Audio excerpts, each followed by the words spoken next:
And now for something completely different.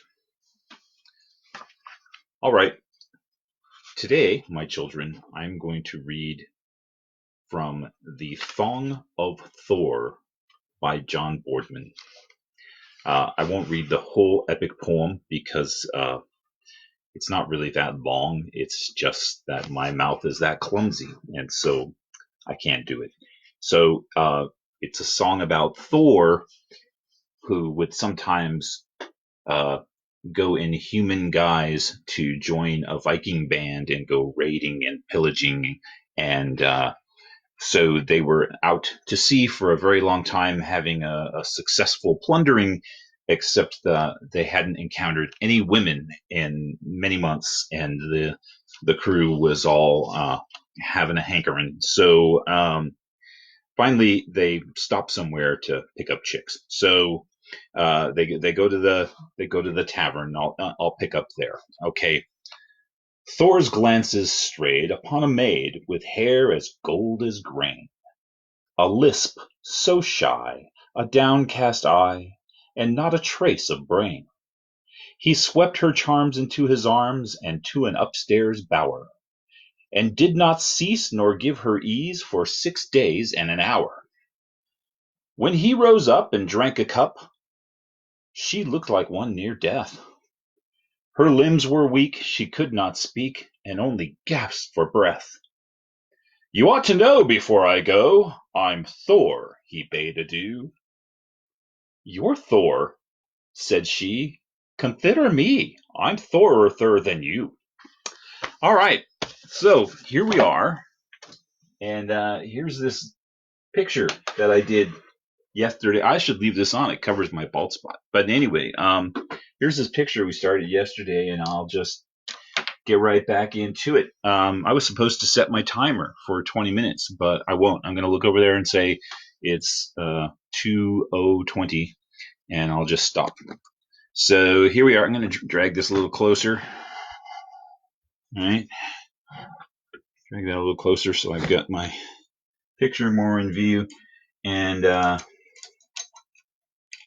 like what I've got so far. I mean, it's not super good. It's just a good start. It's what it is. And I'm going to go ahead and take this big chalk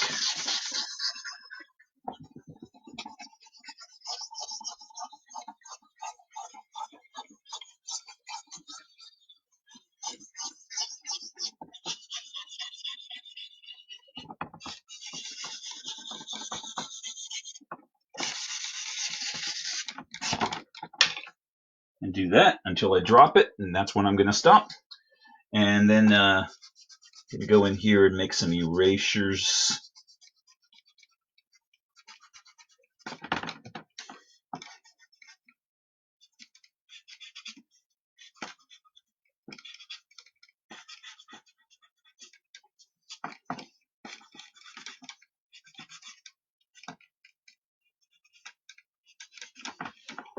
Is that working?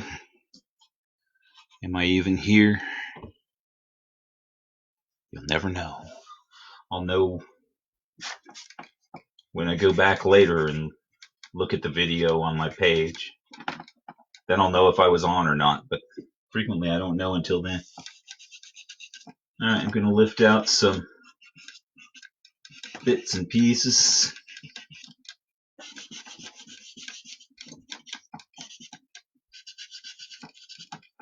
A lot of times when I'm doing these things, you know, this piece of paper was just a cheap piece of paper to do a figure study on. 90% of the time you would go home and throw it away because it hadn't turned out very well. You know, it was just a practice thing. And I have thrown tons of these away because they didn't look half this good. So that's why it's on newsprint, which is cheap, and that's why it's messy, and I change things a lot, and that's why I'm not real invested in preserving this like it's something super valuable. Um, I got tons of them, and I can do more. I really like where that ear is. Um, so okay, even when I go in and start doing stuff like this, I'm not real worried about making it absolutely perfect. I'm not real worried about coming in here and doing that rendering. That I know how to do that. That that rendering that gives you 100 little transitions of uh, nuances of tone and everything. And the reason I'm not real concerned about that is not because I don't think it's really cool. It is super cool. It's just that there's no way, if I like this sheet of this image, there's no way it stops on this sheet of paper. This sheet of paper is basically me working out what I'm going to use to trace onto some other substrate and then make my work of art. So I need to know where the shadows are going to go. I need to know where, uh, so it's clear what I'm thinking, what direction I'm going in. But I don't really need to perfect any of this on this piece of paper. Having said that, there's relatively few of these that actually wind up being an oil painting. Most of them are just in a different stack. I've got a stack of ones that I haven't done anything with, and I've got another stack of ones that I have done stuff with. And that's as far as most of it goes. But there's a few that I've liked well enough or just been in the right place physically and mentally to finish it up and do a painting out of it. Uh, who knows? Maybe quarantine will see its way clear to getting me doing more work, more finished work.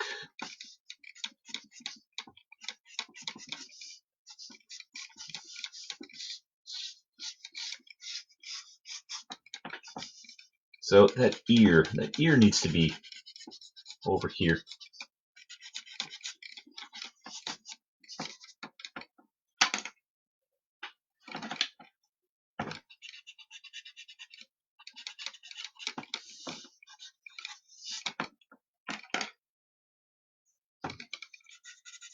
And shadow on the inside of it.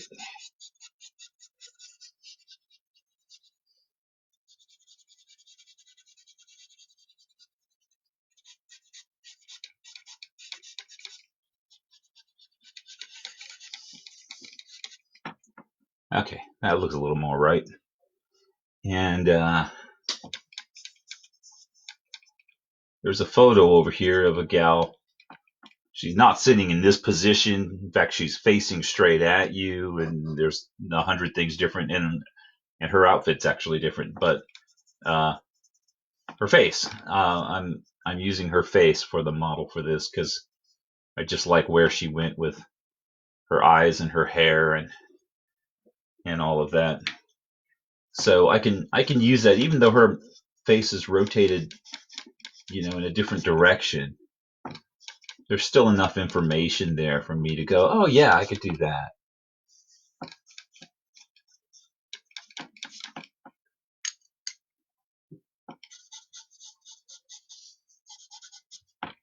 So even when I find photos online, you're not gonna generally be able to look at something I've drawn and go, oh, I know exactly who you were looking at there. Hi Dee.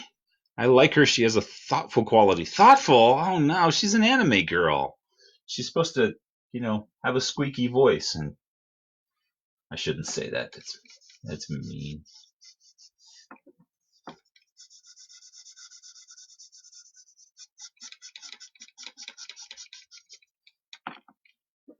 There's a anime cosplayer something like two doors down from me at Comic Con, and I really liked her whole booth was really cool. She had lots of stuff and lots of things for sale, and her costume and her whole setup was just really nice. And so I went over there when I had a spare moment and complimented her, and she went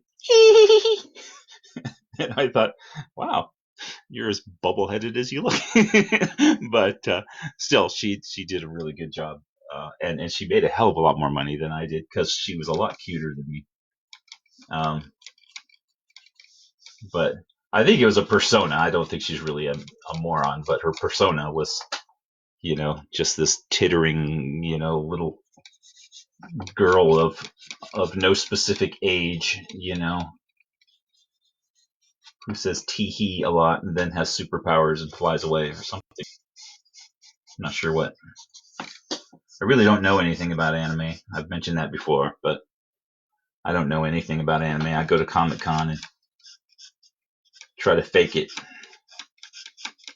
but I don't know what's going on.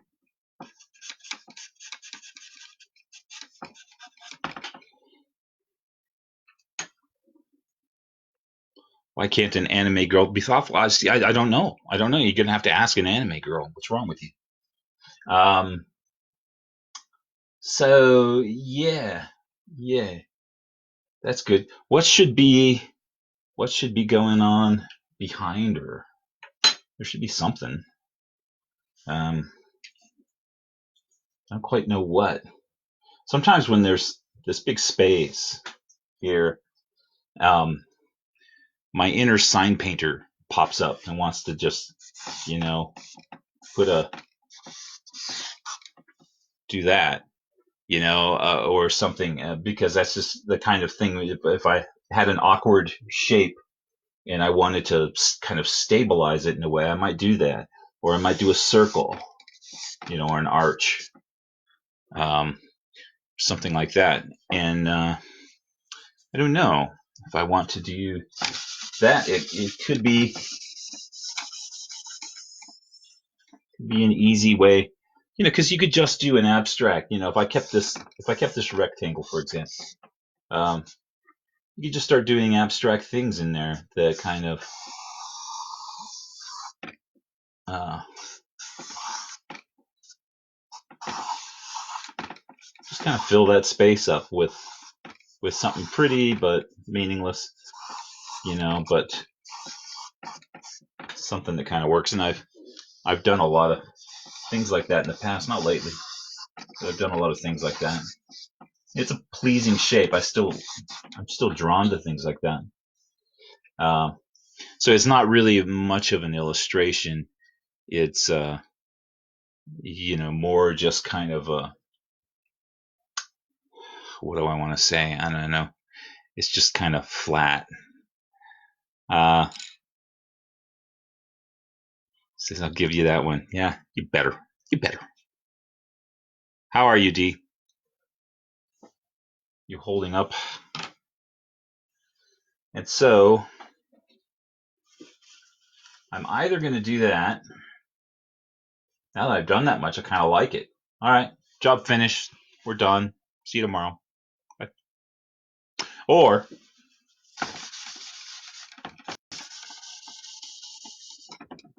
um, I have this thing that I tried to draw the other day, and I didn't get very far with it because I didn't have very much paper. But I was there was a sort of spaceship looking shape that I kind of wanted to do more with. Yeah, sort of campy, Buck Rogers kind of a deal.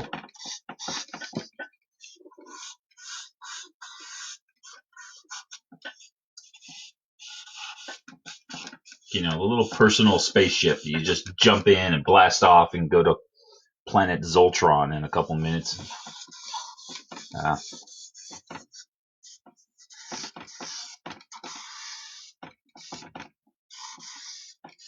there's the cockpit. I don't like that. I don't like where the cockpit's the right size, but I don't like where it intersects with her head. So I'm just going to make it different.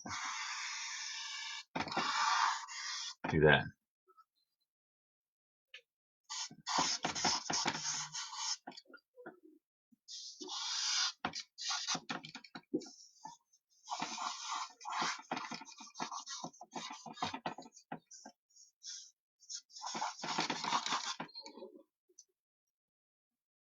So, kind of like that. I'll pick up some of my chalk that I dropped on the ground and broke.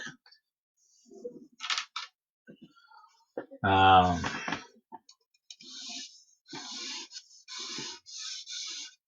I'm close to having used up my 20-minute set.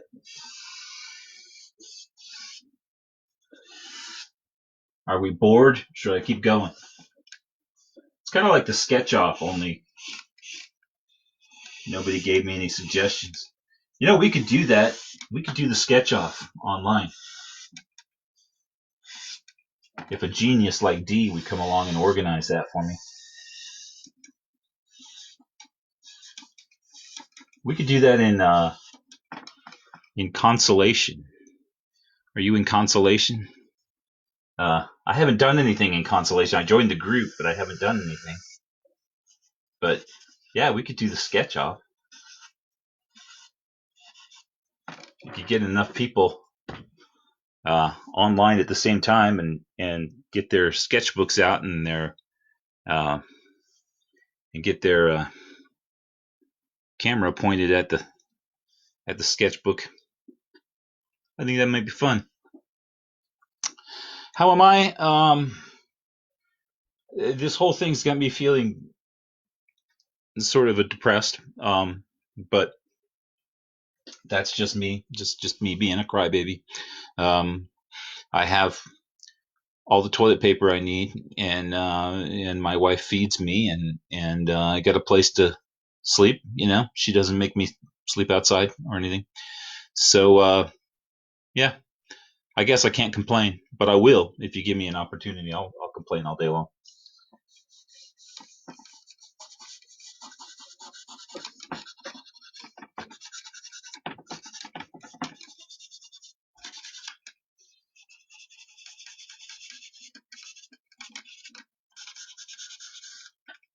Doing that little reflection thingy.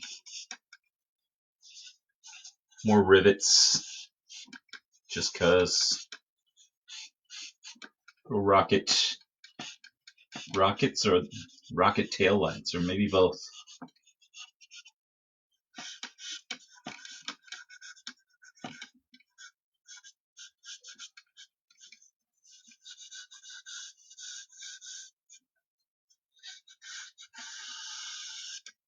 We were going to do a panel on retrofuturism, and I was going to refer to stuff like this. I haven't really been enthused about modern design, conceptual design since really the 50s. And I wasn't alive in the 50s, but a lot of the stuff that was made in the 50s was, of course, still around. So when I was a little kid, if you went to a bowling alley, it was a bowling alley that had been standing there since the 50s. And everything inside the building was shiny and gleaming and looked like it was about to fly. And thank you. I like the rocket ship. Yeah. So yeah, everything had that design aesthetic that looked like Buck Rogers would be at home in any of these places, and I loved that stuff when I was little. I remember like a building that had some sort of rocket thing built onto the roof. I'm thinking of it as a gas station, but I'm not sure. I could have that wrong.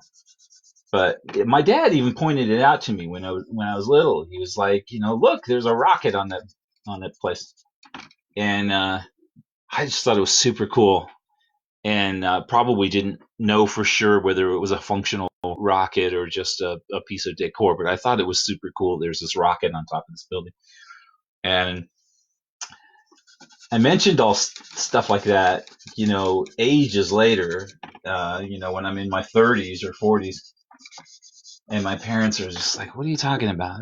There's no rockets," and I was like, "Well, I know there was no working rockets, but I mean, there was that design aesthetic, which just was not an important aspect of their world. There's something they could drive by and go, oh, look at that, and then forget about it. Whereas for me, it made a very lasting impression. And so, um, but to the extent that it's all disappeared, to the extent that it really made me doubt myself, like whether my memories were even correct. When I looked back and said, well, I remember things that look like that, and then somewhere in the 60s and 70s, they just got rid of all that. And then I discovered almost at the same time, because there was a growing interest, a resurge of interest in the subject. Um, I got a little book called Yesterday's Tomorrows, which was um, just dealt with that subject about the future through the eyes of people 50 or 100 years ago, um, and what they thought today would look like, or what they even thought the 1980s was going to look like. And comparing that to now, I found that book. I also found a book called Googie, and Googie is the coffee shop modern, exactly the kind of thing that I was talking about. A building might have a rocket ship or something, or a wing shaped structure to it that looked like it was intended to fly. And so, yeah, I wanted to talk about that stuff on a panel, and in particular the way all of that reflected an optimism about the future, that at some point we're going to go into space and we're going to explore, and this is actually um, this is actually part of us. And then somewhere in the 70s, particularly, the whole thing just took a different turn, and they had a movement that the Googie describes as the browning of America, where one of these aluminum or stainless steel rooftops that looked like a flying machine would be covered up in ceramic tiles or stucco or wooden uh, shingles or something, and so everything turned brown and and quit gleaming and quit looking futuristic, and so it was just sort of a sad statement on our uh, vision of our own future.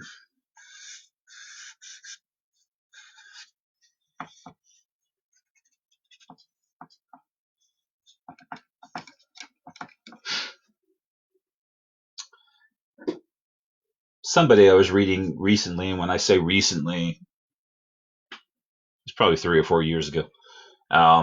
But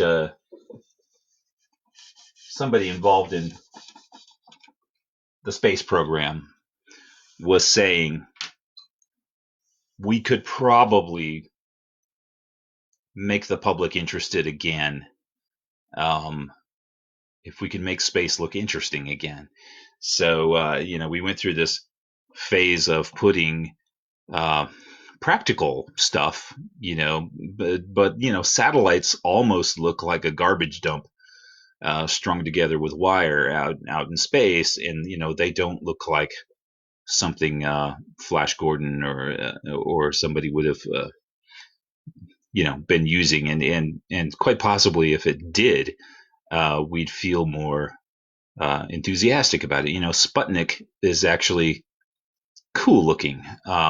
It's very Russian looking. It looks like it would kill you. But it is a cool looking satellite, and the rest of the satellites, uh, it just look like a pickup truck load of old TV sets and antennas and crap that somebody just took in outer space and dumped. So maybe we'd be more enthused. Fingers crossed you can do this actual panel at CocoCon. I appreciate you crossing your fingers. I appreciate your enthusiasm, and maybe I'm just a downer, but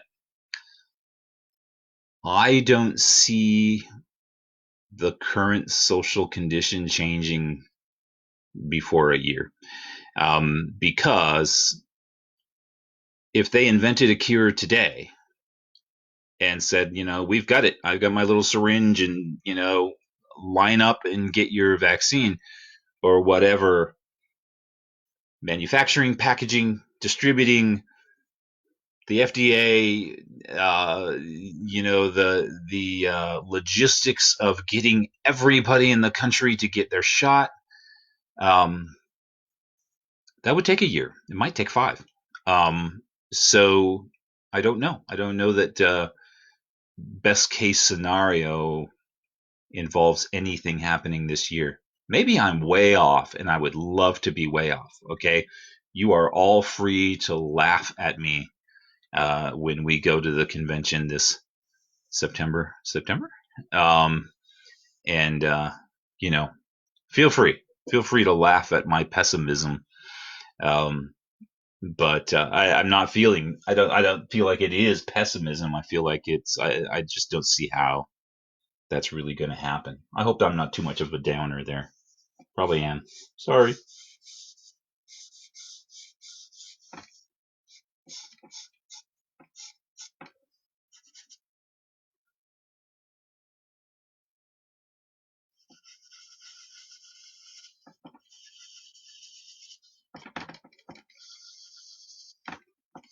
I have been down. That is for sure. Uh, I've been depressed. A couple days ago, I was really starting to feel like, oh, okay, uh, doing these videos. This is at least that's at least something. Uh, Gives me a purpose in life, and some people said it helps me cope with my depression to watch you do your videos, and I was like, well, great. That makes me feel a little bit more okay about it. And then the video that I was, just as I was getting there in my brain, the video I was working on got banned, and and so it kind of knocked me down again. So, because I'm like that, I'm fragile. I'm fragile. And I get you. Maybe we'll look into doing it virtually. Yeah, I think that's I want to do things, and I think we should do things. I think it would be very healthy for us to go ahead and find a way to do our things, whatever our things are. Um, but obviously, we're going to have to rethink everything, which everybody is doing. There's companies.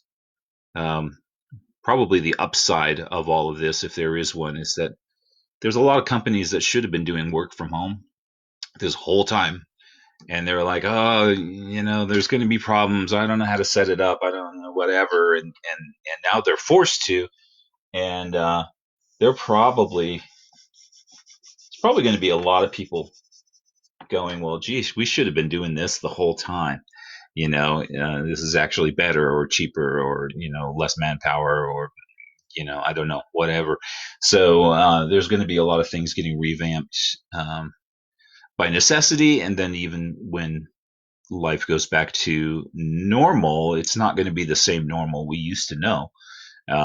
It's going to be a different normal because much of the world is going to take a restructuring uh, over the next year, um, and a lot of things are going to be changed, and I hope at least some of it's for the better. Okay, I think that may be all I have for now. Dee, it was really good to see you, so to speak. Um, and hopefully, I don't know. I guess we'll do this again tomorrow. I'll make an announcement. I'll do it at 2 o'clock if that works for everybody. Sincerely, if you watch this, in the middle of the night tonight and go, "Oh man, 2 in the afternoon was the worst time he could possibly have done that. What was he thinking?" Well, tell me. I'm pretty much, you know, I'm not locked down to much of a schedule. Um, so yeah, I'm not going to do it in the middle of the night, but I could do it earlier in the morning. I could do it, in the evening. Um, so how's been working from home for Wells Fargo for years? I didn't know that. Yeah, some companies are on top of that. Stellar's company has allowed like a work from home day per every week. So one day a week she's taken Fridays so that she could just have but it's not a long weekend. I mean, she worked. You know what it's like. But it's just so I don't think it was terribly disruptive for her company. Plus, they produce educational software, which there's suddenly a huge demand for. So there's products that they make that suddenly all the schools in the country are saying, well, we're going to have this because it's either that or have no education at all. So in that regard, like I was saying, I think there's a lot of things that the world was ready for, and we were just waiting for people to get off their ass and wrap their head around the idea. But the technology was there. The infrastructure is here. We're not going to have a dot bomb crash like we had in the 90s because people had great ideas that they invested lots of money in and that didn't have you know the the internet connection to make it function.